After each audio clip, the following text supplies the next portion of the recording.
I have a GE PowerMark cold load center TLM1212Q used as a subpanel.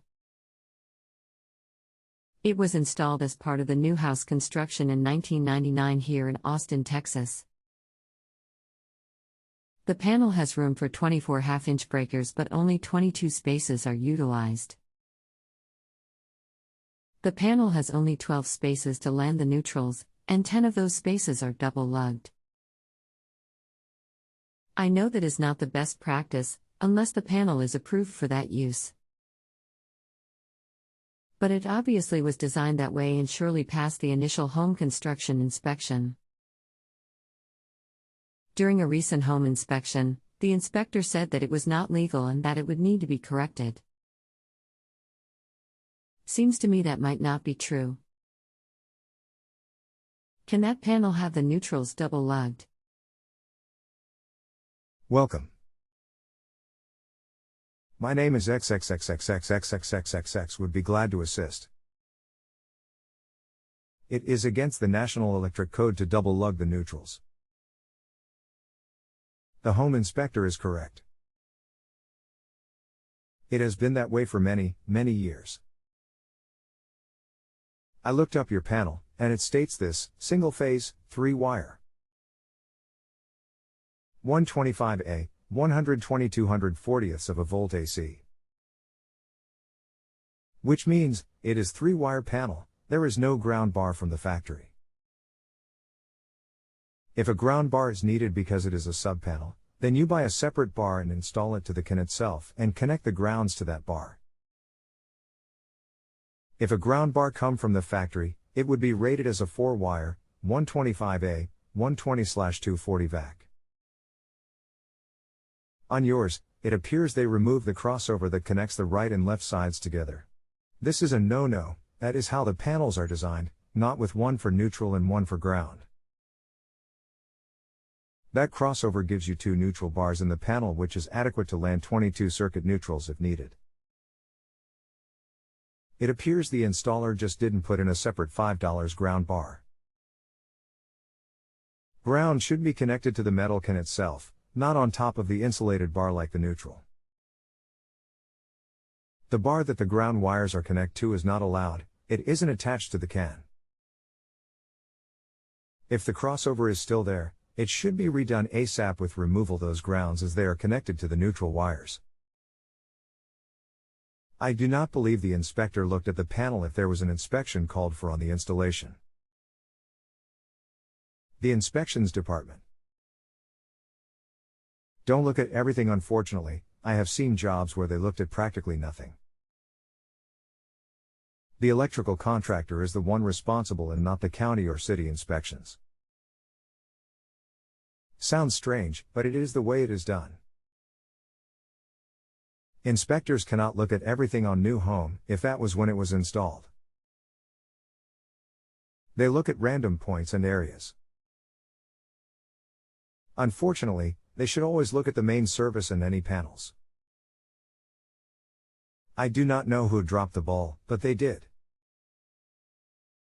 When I was looking all this up online yesterday, I thought I read somewhere that if the panel is to be used as a subpanel, not a main, that the crossover between the ground and neutral bars must be removed. That is the problem.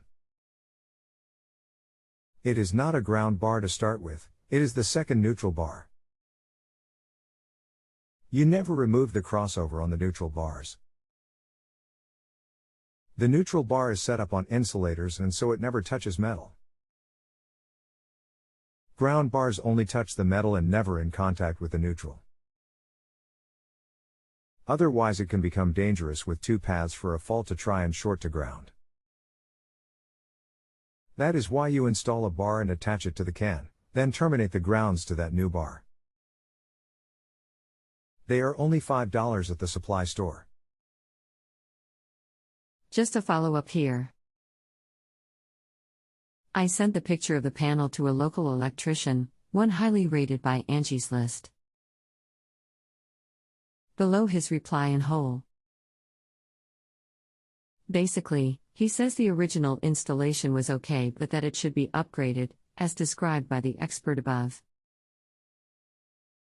When the house was built, it was within the code to put more than one wire under a screw in the neutral bar. In this panel, the neutral bar is on both sides of the breakers. A tie bar has been removed in order to separate the two neutral bars.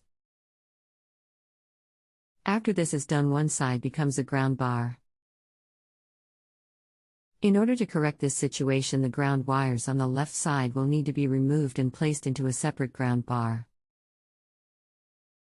Then the neutral tie can be replaced and the double-lugged neutral wire can be transferred to the neutral bar on the left side. Let me locate a 1999 code book, as I still say the neutrals were not allowed to be double-lugged even at that time. I do see that the other electrician agrees with the remainder of the assessment. All panels have a door label with the exact information on anything associated, such as terminations, breakers allowed, etc. So you will need to read that label to find the below items.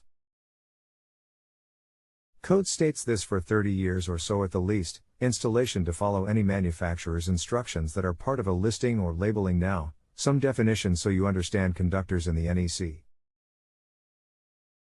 Grounding conductor is a ground wire. Grounded conductor is a neutral. 1999 NEC Article 384-20. Grounding conductors shall not be connected to a terminal bar provided for grounded conductors unless the bar is identified for the purpose and is located where the interconnection between equipment grounding conductors and grounded circuit conductors is permitted. So, read the label on your panel, and if it states that the grounded conductor bar is allowed to be used as a grounding bar, then it was okay. If it doesn't state that in writing, it was not allowed. But then, also, this is the one that gets everyone. Article 110-14. Terminals for more than one conductor and terminals for aluminum shall be identified.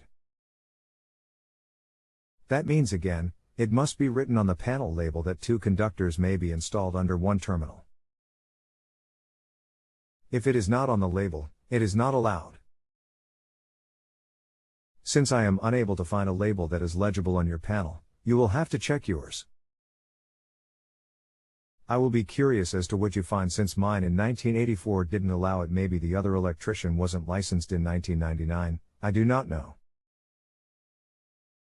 I have been in the business since 1972. Here is my panel in my house, and it was installed in 1984.